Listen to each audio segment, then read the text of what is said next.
그래서 저는 정말 이 남과 북의 이 민족의 단합과 화해와 이런 하나 되는 그 길에 조그만 머리알이라도 될 수 있다면 뭐든지 바치고 싶고요. 정말 최선을 다하고 싶습니다. 제가 조금이라도 도움이 될 수 있다면, 뭔가 할 수만 있다면 정말 다 하고 싶습니다. 감사합니다.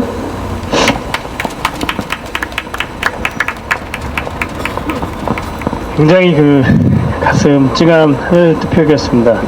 예, 김연희님께서 소중한 가족들을 만날 수 있는 그날이 오기를 하나님께 간절히 기도드리겠습니다. 다음은 한세웅 목사님께서 하늘 투표기를 해주시겠습니다.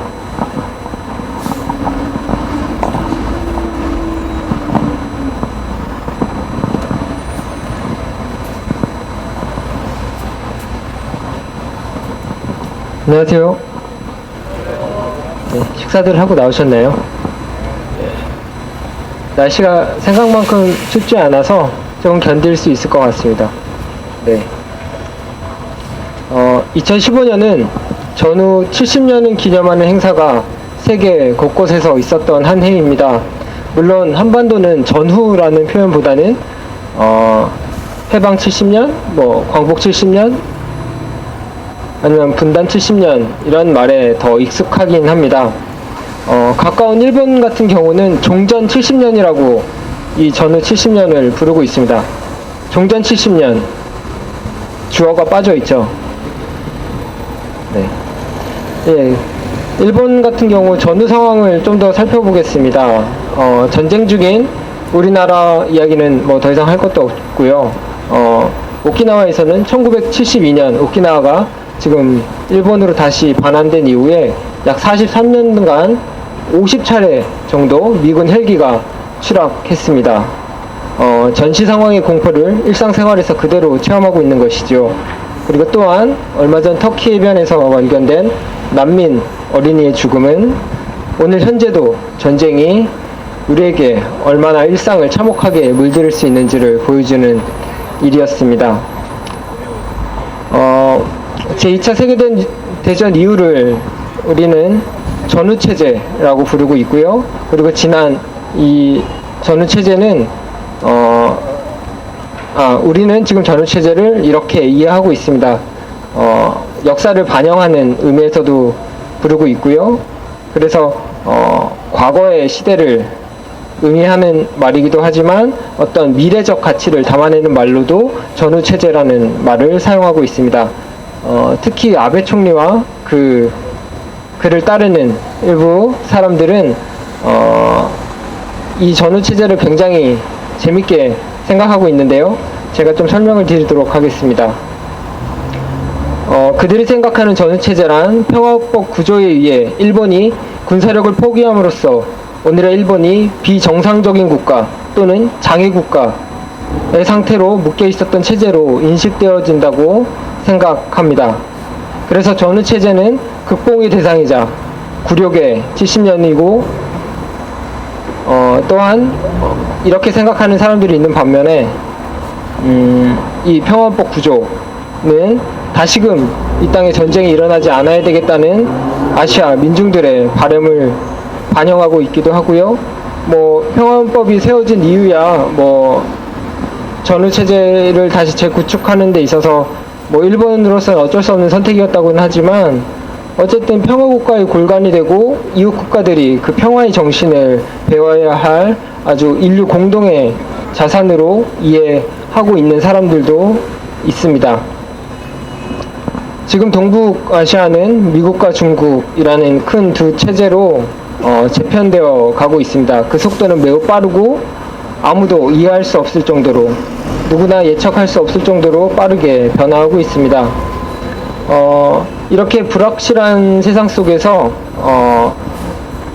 이 두 국가는 특히 아시아를 생각해 보면 현재의 이익을 극대화하는 방향으로 그들의 모든 정책을 돌리려고 하고 있습니다. 그렇게 하기 위해서 종종 하는 방법이 과거의 역사를 확대 재생산하는 것을 통해서 그것을 욕심을 고양하고 또한 새로운 내셔널리즘으로 변화하고 있다는 점을 우리는 주목해야 할 것입니다. 제가 알고 지내는 한 교수님의 이야기를 좀 전해드리려고 합니다.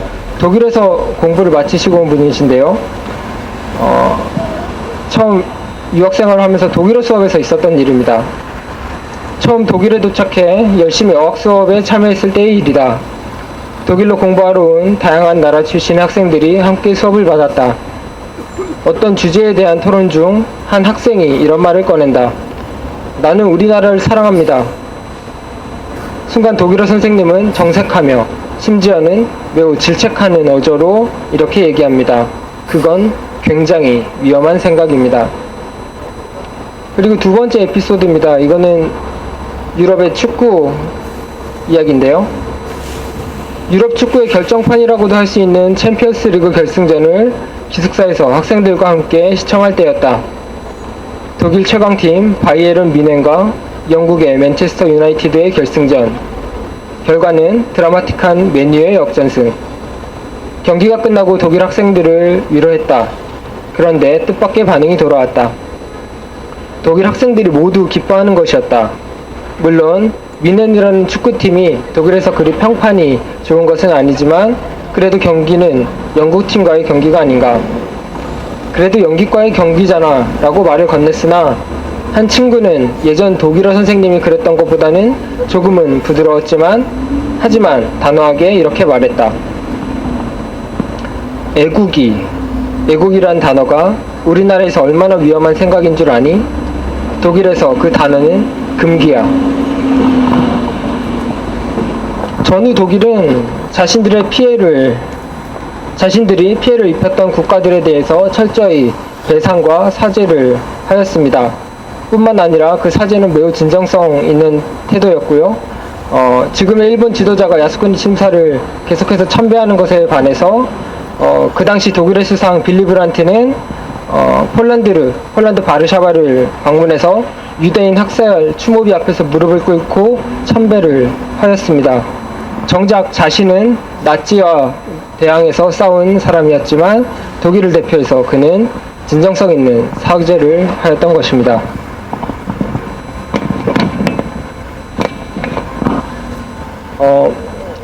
독일인들의 사과와 배상은 그것으로 모든 문제를 끝내지 않았습니다. 더 이상 똑같은 비극이 일어나지 않기 위해서 그들은 자기 자신들의 의식을 조정 또는 의식에 손을 대기 시작했습니다. 교육을 통한 방법이었습니다. 한마디로 말하면 그들은 애국을 버렸습니다. 독일인들은 나라 사랑이라는 애국주의가 필연적으로 가져올 수밖에 없는 배타적인 민족주의를 경계했던 것입니다. 그들은 역사를 통해서 그 사실을 뼈저리게 인식했던 것이고, 그래서 그들은 이 생각을 철저한 교육을 통해서 전후 세대에게 끊임없이 주입하였습니다. 앞서 말했던 그 두 가지 에피소드는 그것을 보여주는 단적인 예입니다. 이 교육이 얼마나 철저한가 하면 지금의 독일 젊은이들은 심심치 않게 이런 이야기들을 합니다. 도대체 우리가 언제까지 시달려야 한단 말인가? 이만하면 충분하지 않은가? 젊은이들의 이런 반론은 일견 타당해 보이기도 합니다. 이미 충분한 배상과 사과 또는 사죄가 이루어졌는데 아버지 또는 할아버지 세대의 잘못을 왜 지금도 내가 짊어져야 하느냐 하는 것이 그 이유입니다. 그들의 주장은 일견 타당해 보이기 합니다. 그러나 독일의 지도자들로 대표되는 독일 사회는 이런 젊은이들의 주장을 단호하게 제지하고 있습니다. 결코 다시는 이런 일이 일어나지 않도록 하겠다는 일종의 결기가 보여지기도 합니다. 역설적이게도 나라를 사랑하는 마음으로 나라 사랑하는 마음을 버렸던 것입니다. 독일 교회라고 예외일 수는 없습니다. 보네포 목사님처럼 나치에 대항했던 신앙인들이 있었지만 대부분의 독일 교회는 히틀러를 메시아로 독일을 구원해줄 구세주로 선언하였습니다. 제2차 세계대전 이후 독일 교회는 자기 자신들의 과오를 뼈저리게 되새기게 됩니다.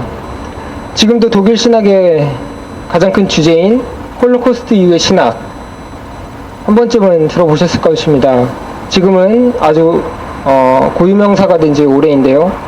수백만의 유대인을 학살했던 독일 나치의 죄악, 커다란 악 앞에 자행된 독일 교회의 침묵, 신학자들이 지금까지도 여전히 이 주제를 가지고 철저하고 집요하게 붙들고 있습니다. 독일이 보여준 진정 어린 죄책감과 그 철저한 배상, 그리고 재발 방지를 위한 지독한 훈련, 신앙의 회개를 포함한 모든 종류의 노력은 우리가 독일 교회를 본받아야 할 것입니다.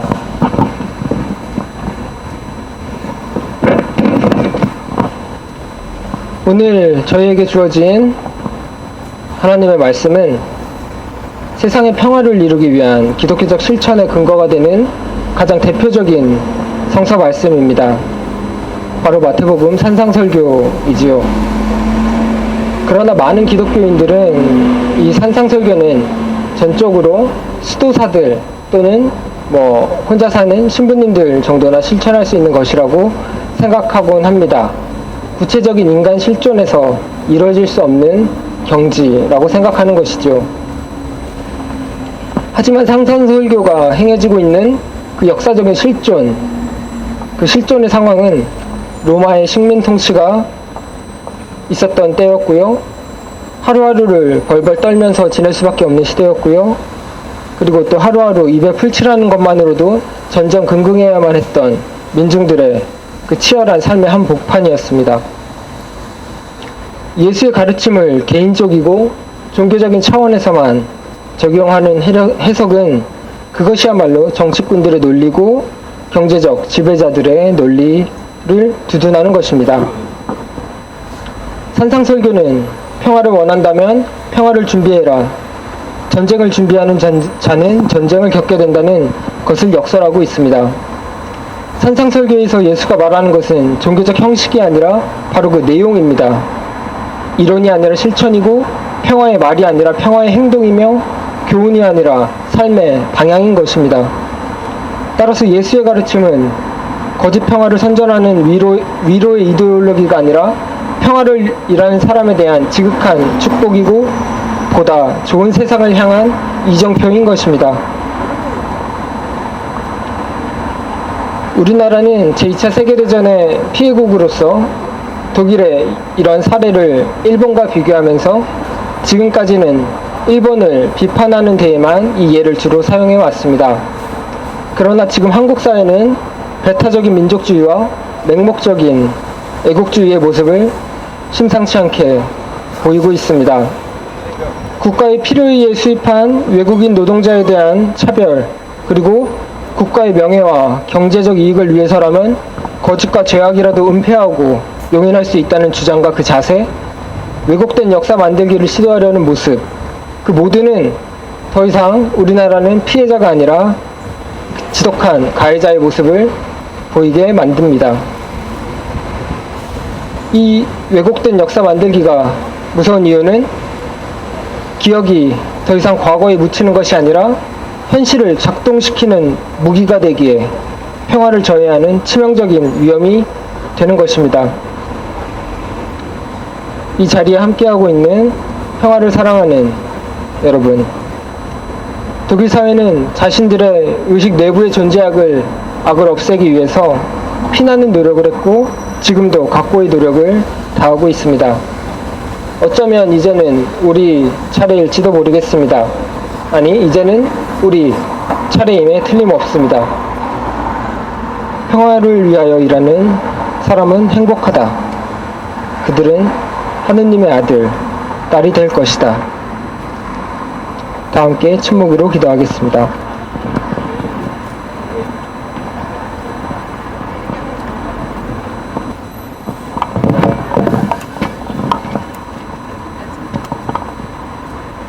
예, 다 같이 결단 찬송 3 밑으로 내려가자를 부르도록 하겠습니다.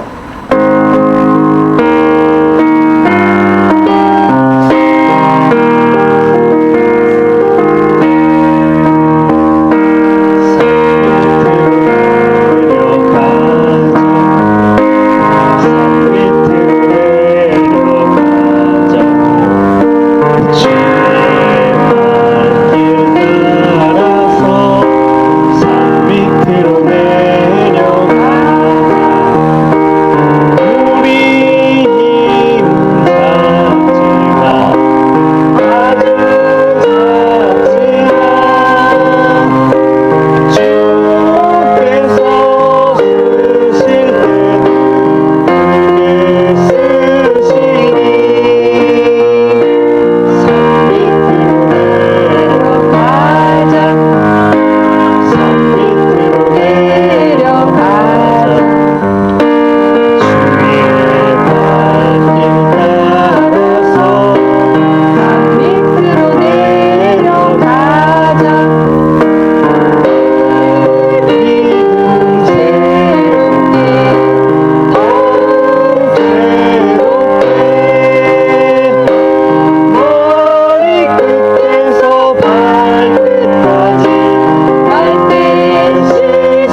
할 수 있다면 같이 옆 사람과 손을 잡을 수 있으면 좋겠습니다. 지금 앉은 자리에선 좀 어려우실 것 같아요. 네. 그래서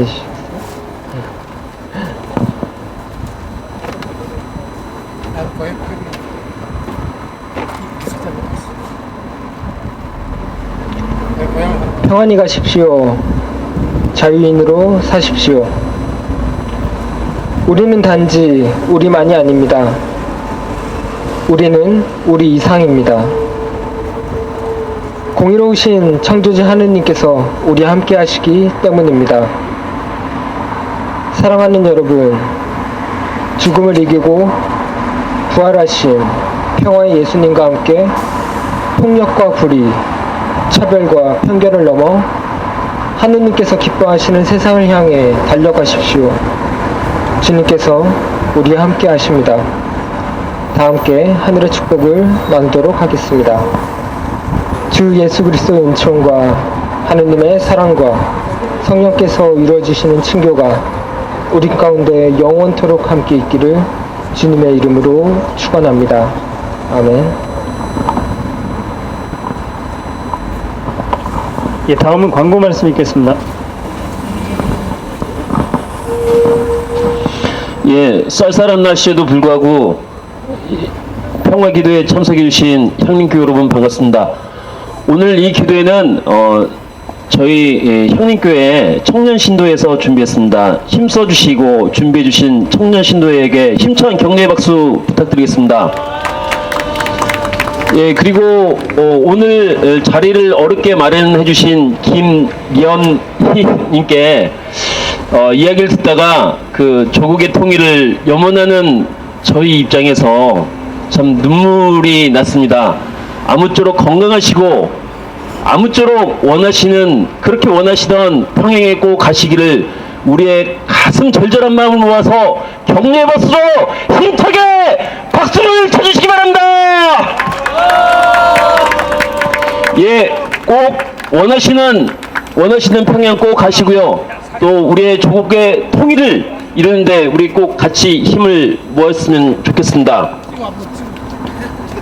예, 날씨도 추운데 간단하게 한 말씀 드리겠습니다. 요즘 박근혜는 지 애비밖에 모르고 김무성이는 지 애비도 모른다는 그런 소리가 있습니다. 지금 국정화 문제로 저희가 굉장히 나라가 시끄러운데요. 그럼에도 불구하고 우리 민족의 수건 사업인 조국의 평화와 통일을 위해서 우리 이 자리에 모였습니다. 우리 함께 모였는데 예배는 끝났지만 간단하게 저희의 요구사항을 구호로 잠깐 정리를 하고 자리를 파했으면 좋겠습니다. 괜찮으시죠? 예. 미국을 위한 사드 배치 거부하라! 한미일 군사동맹 결사 반대한다! 정전협정 폐기하고 평화협정 체결하라! 예, 마지막을 하나 외쳐보겠습니다. 전면개방, 자유항대, 조국을 통일하자!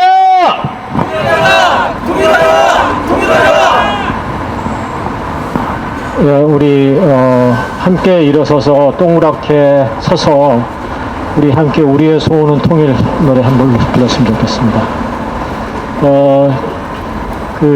우리 김연희 선생님 지금 현재